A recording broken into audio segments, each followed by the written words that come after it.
साथियों, ये कार्य मोबाइल व लैपटॉप या डेस्कटॉप सभी पर हो सकता है। सबसे पहले मैं मोबाइल के माध्यम से इस कार्य को संपादित करना बताऊंगा।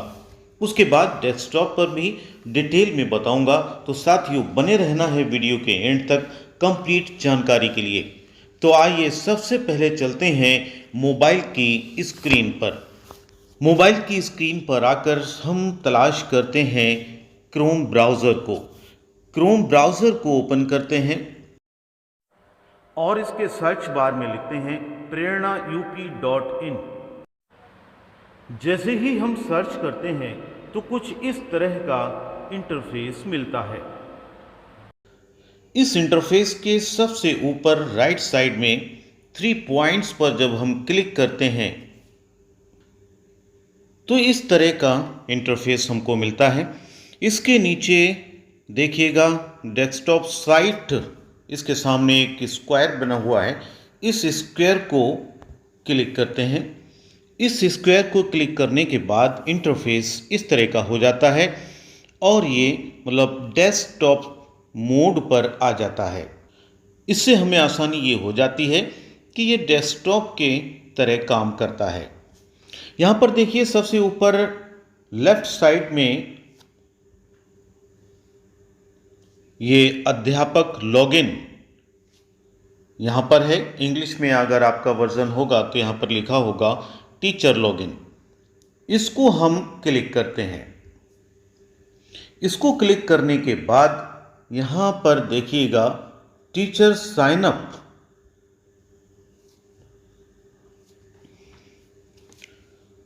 का इंटरफेस मिलता है और यहाँ पर लॉगिन फॉर न्यू रजिस्ट्रेशन 2022-23 और नीचे रजिस्टर्ड मोबाइल नंबर ये लिखा हुआ है। देखिएगा हम 2022-23 सेशन की बात कर रहे हैं। इसके लिए न्यू रजिस्ट्रेशन हमको करना है तो हम यहाँ पर इसको क्लिक करना होगा। इसको क्लिक करने के बाद जो हमारा रजिस्टर्ड मोबाइल नंबर है उस मोबाइल नंबर को यहाँ पर देना होगा। मोबाइल नंबर हम देते हैं अपना रजिस्टर्ड मोबाइल नंबर, इसमें हम डाल देते हैं और उसके बाद यहाँ पर वेरीफाई को क्लिक करते हैं। वेरीफाई पर क्लिक करने के बाद यहाँ पर आता है OTP भेजें या OTP सेंड आएगा। तब हम यहाँ पर क्या करेंगे, इसको कहेंगे हमें OTP भेजी जाए। इसको भी ओके करेंगे, क्लिक करेंगे और ये बता रहा है कि OTP आपके फ़ोन पर भेज दिया गया है। OTP जब आएगा तो यहाँ पर हम OTP फिल करेंगे। OTP फिल करने के बाद हम इसको लॉगिन करेंगे। ये ग्रीन जो बॉक्स है उसको क्लिक करेंगे। हम यहाँ पर 4 बार ओके करते रहेंगे और 4 बार के बाद फिर ये इंटरफेस हमारा जो हमारे मतलब का है, जो काम का है, वो खुलकर आएगा। देखिए मैं एनलार्ज करके दिखा रहा हूँ। इस इंटरफेस के सबसे लेफ्ट साइड में जो ब्लैक बैकग्राउंड है उस पर ये डैशबोर्ड, डायरेक्ट बेनिफिशियरी ट्रांसफ़र, विद्यालय स्तरीय उपभोग प्रमाण, student registration analytics, student verify and drop out, तो ये सब बहुत सारी यहाँ पर पॉइंट्स दिए हुए हैं। यहाँ पर सबसे पहले आगे बढ़ने से पहले हमको ये आधार सत्यापन के दिशा निर्देश पढ़ने को कहेगा। इसको कट करने से पहले हम क्या करते हैं, ये फाइल ओपन करते हैं। ओपन को क्लिक करते हैं और ये डाउनलोड करते हैं। ये फाइल डाउनलोड होके आ जाती है। सबसे पहले हमें जान लेना है कि जब वो आधार वेरिफिकेशन करना है तो हमें किन किन बातों का ध्यान रखना होगा। ये बहुत ही डिटेल में ये सब कुछ बताया गया है कि आधार वेरिफिकेशन में जब हम बच्चे का आधार वेरिफिकेशन करेंगे तब किन किन बातों का हमें ध्यान रखना है और जब अभिभावक का आधार वेरिफिकेशन करेंगे तब हमें किन किन बातों का ध्यान रखना है। तो इसको बहुत केयरफुली, बहुत ध्यान से पढ़ना है। देखिए सबसे पहले बच्चों एवं अभिभावक का आधार वेरीफाई करने के लिए दिशा निर्देश। इसमें टू नोट्स हैं। सबसे पहला है आधार वेरिफिकेशन करते समय सभी फील्ड का डेटा अंग्रेजी में ही भरना है, हिंदी में भरा गया डेटा अमान्य होगा। तो हमें हिंदी के बजाय इंग्लिश में भरना होगा, जो कि लास्ट ईयर भी हमने ऐसा ही किया था। आपके पास आधार वेरिफिकेशन करने के केवल 3 प्रयास हैं। कृपया डाटा जांच कर आधार कार्ड से सारी जानकारी का मिलान करके ही डाटा को सुरक्षित करें। तो हमें यहाँ पर 3 चांस मिलेंगे। अगर तीनों चांस हमने गलत कर दिए तो उसके बाद फिर ये वो पेंडिंग हो जाएगा। इसलिए बहुत ध्यान रखना है हमको कि आधार कार्ड से ही जांच कर सारी चीज़ें फिल करें। बच्चे का आधार वेरीफाई करने के लिए निर्देश, यहाँ पर इन बातों को खासतौर से ध्यान रखना है। देखिए, बच्चे के आधार कार्ड में जो नाम और स्पेलिंग लिखी हुई है वही पोर्टल पर स्टूडेंट्स नाम में भरें। नंबर 2, बच्चे के आधार कार्ड में अभिभावक के नाम के साथ यदि son of, care of, daughter of लिखा है तो वो आपको पोर्टल पर नहीं लिखना है, आपको सिर्फ अभिभावक का नाम ही लिखना है और आधार कार्ड में जो स्पेलिंग लिखी है वही लिखना है। बच्चे की जन्म तिथि जो आधार कार्ड में लिखी है वही पोर्टल पर लिखना है। बच्चे का लिंग जो आधार कार्ड में लिखी है वही लिखें। आधार नंबर आधार कार्ड से देखकर बिल्कुल सही सही भरें। यहाँ पर उन्होंने बिल्कुल डिटेल में यहाँ बता दिया है। देखिए यहाँ पर क्या क्या करना है, बहुत केयरफुली इस चीज़ को देख लें। उसके बाद फिर बताया है, यहाँ पर निर्देश दिए गए हैं, जब अभिभावक का आधार कार्ड वेरीफाई करेंगे तब भी वो दोनों पॉइंट जो ऊपर दिए हुए थे उनको ध्यान रखना है। मतलब कुल मिलाकर आधार वेरिफिकेशन करते समय सभी फील्ड का डेटा अंग्रेजी में ही भरना है, हिंदी में भरा गया डेटा अमान्य होगा। आपके पास आधार वेरिफिकेशन के केवल 3 प्रयास हैं, मतलब 3 चांस हैं। कृपया डाटा जांच कर आधार कार्ड से सारी जानकारी का मिलान करके ही डाटा को सुरक्षित करें। अगर हम ऐसा कर लेंगे तो कोई भी दिक्कत नहीं आएगी। यहाँ पर भी हमें ध्यान रखना होगा, अभिभावक का आधार वेरीफाई करने के लिए निर्देश। अभिभावक का आधार वेरीफाई करते समय आप जिसका आधार वेरीफाई कर रहे हैं पोर्टल पर अभिभावक आधार वेरिफिकेशन में उसी का नाम, लिंक एवं आधार संख्या भरें। जैसे यदि आप माता का आधार वेरिफिकेशन कर रहे हैं तो माता के आधार कार्ड पर जो नाम लिखा है वो नाम भरें और आधार कार्ड में जो स्पेलिंग लिखी है वही स्पेलिंग लिखें। मैं आपको बता दूं कि अगर आधार कार्ड में गलत नाम लिखा है फिर भी आपको वही गलत नाम आपको उसमें भरना होगा, लिखना होगा, तभी आप आगे बढ़ पाएंगे। और अगर आप अपनी तरफ से नाम करेक्शन करके लिखेंगे तो आप आगे नहीं बढ़ पाएंगे। आधार नंबर आधार कार्ड से देखकर बिल्कुल सही सही भरें। यहाँ पर इन्होंने फिर डिटेल में इसको दिखा दिया है, समझा दिया है कि हमें क्या क्या करना है। इन दिशा निर्देशों को पढ़ने के बाद हम अब इसको हटा देते हैं, कट कर देते हैं। ये जो इंटरफेस है ये हमको मिल जाता है। यहाँ पर देखिए सबसे ऊपर ये जो 3 लाइंस हैं, इन 3 लाइंस को जब हम क्लिक करते हैं तो ये हमारा फुल पेज हमको मिल जाता है देखने के लिए। और जैसे ही हमको फिर क्लिक करते हैं उन 3 लाइनों पर तब हमें साइड में जितने भी वो पॉइंट्स हैं वो देखने को मिल जाते हैं। तो हम अभी फ़िलहाल पूरा पेज देखते हैं, इसको क्लिक करते हैं और ये पेज हमको देखने को मिल जाता है। यहाँ पर क्या है, यहाँ सबसे पहले देखिएगा दिया हुआ है, सबसे जो सूचना है ये 3 पॉइंट्स हैं, इनको बहुत ध्यान से पढ़ना है।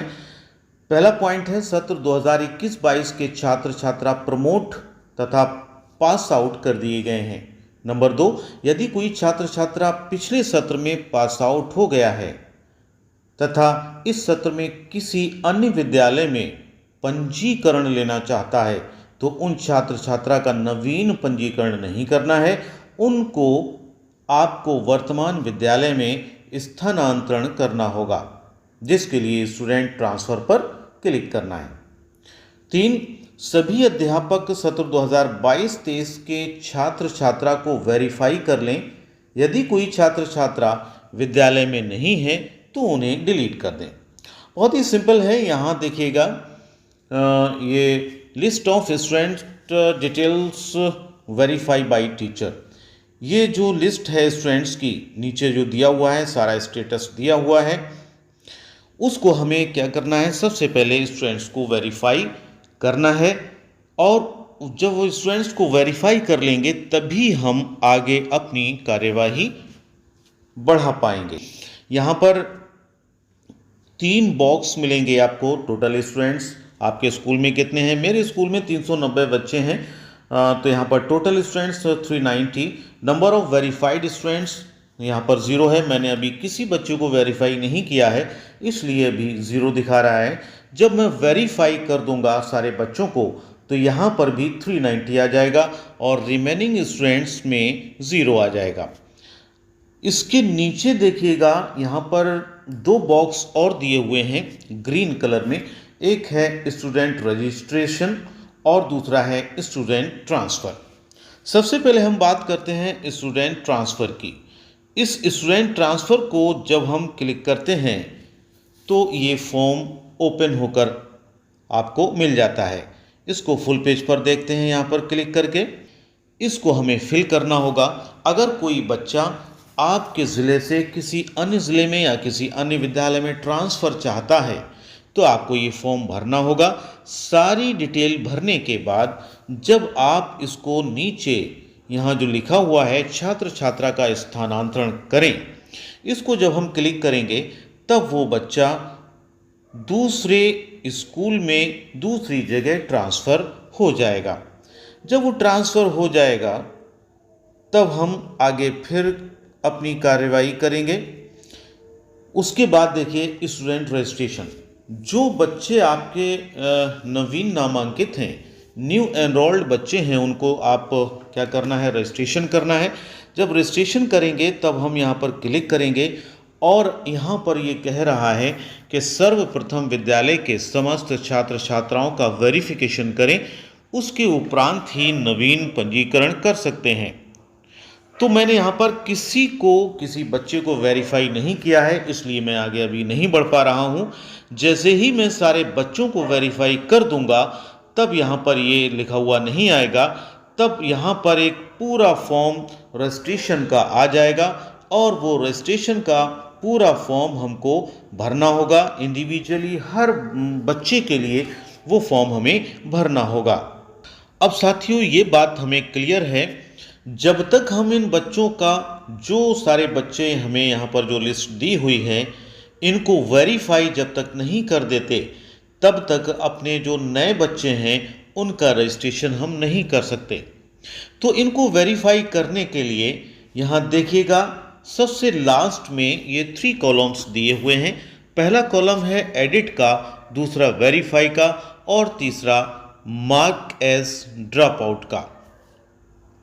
तो अगर किसी बच्चे की डिटेल में हमें कुछ संशोधन करना है, कुछ करेक्शन करना है, अगर उसके पते में कहीं कुछ गड़बड़ी है या उसकी डीओबी कुछ गड़बड़ है या एसआर नंबर कुछ गड़बड़ है, तो वहाँ पर हम उसी बच्चे के सामने यहाँ पर ये जो कक्षा अन्य विवरण संशोधित करें, इसको जब हम क्लिक करेंगे तब हम उसकी सारी चीज़ें करेक्शन करके अपडेट कर सकते हैं।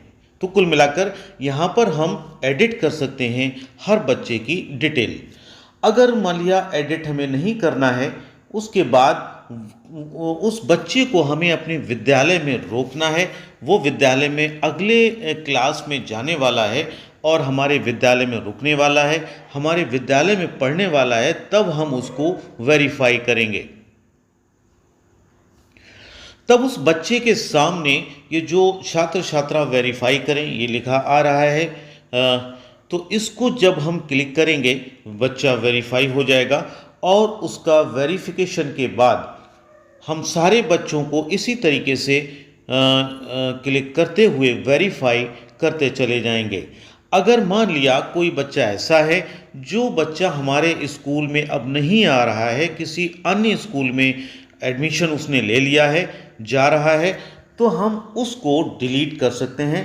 तो उस बच्चे को हम यहाँ पर डिलीट वाले बटन को क्लिक कर देंगे। जब डिलीट वाले बटन को क्लिक करेंगे तो हमारी डिलीट करने की जो रिक्वेस्ट है वो बीईओ मतलब खंड शिक्षा अधिकारी महोदय के पास पहुंच जाएगी और वो अपने ब्लॉक स्तर से बीआरसी स्तर से उसको डिलीट कर देंगे। तो जिन बच्चों को हमें डिलीट करना है, उन ड्रॉप आउट करना है, उनको डिलीट हम कर सकते हैं, और जिन बच्चों को वेरीफाई करना है उसको वेरीफाई कर सकते हैं, जिनको एडिट करना है उनको हम एडिट कर सकते हैं। तो सारे बच्चों को हम यहाँ पर देख सकते हैं, सबका स्टेटस हमें दिया हुआ है। मेरे यहाँ 390 बच्चे हैं, इसलिए वो 4 पेज में आ रहे हैं।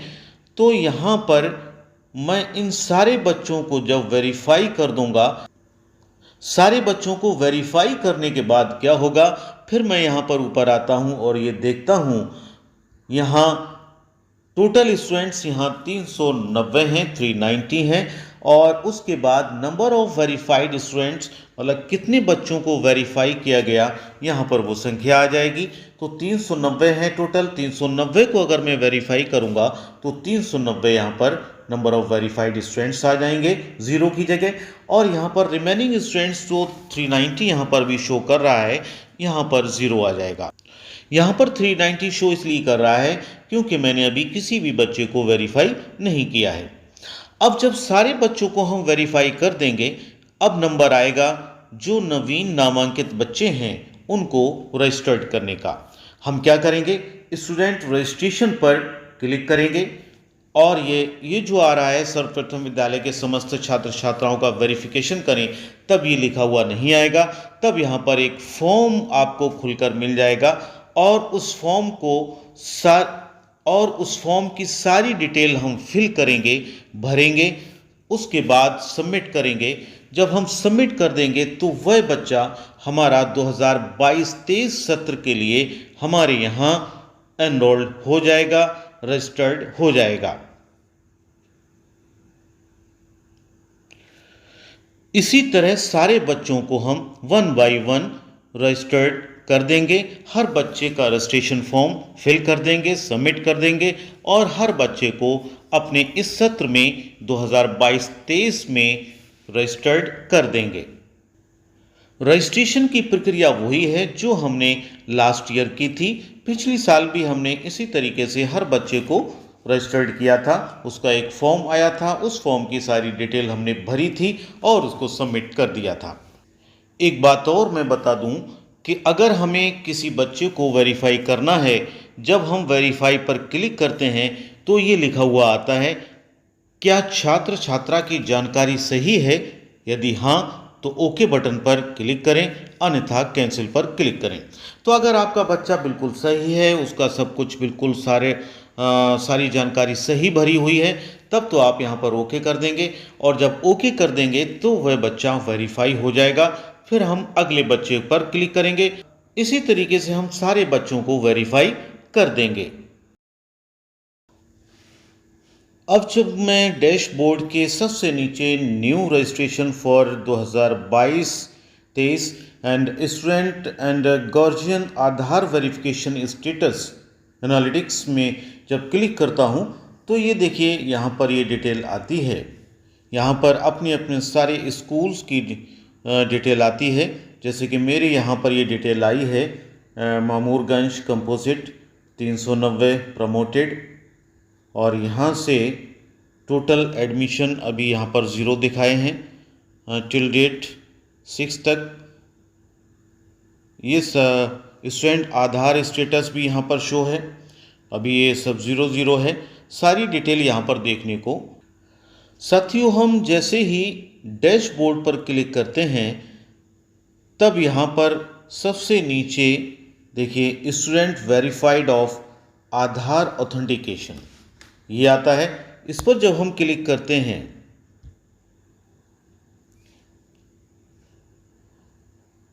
तब यहाँ पर फिर यही पूरी डिटेल देखने को मिलती है, जो कि हम इससे पहले कर चुके हैं। सारा फॉर्म फिर वही खुलकर आता है। तो कुल मिलाकर साथियों, फिलहाल अभी हमें बच्चों को वेरीफाई करना है और नए बच्चों को रजिस्टर्ड करना है। इसके बाद का कार्य प्रेरणा डीबीटी मोबाइल ऐप पर हमें अपने एंड्रॉयड फ़ोन से करना होगा, ठीक उसी तरह जिस तरह पिछले सत्र में किया था।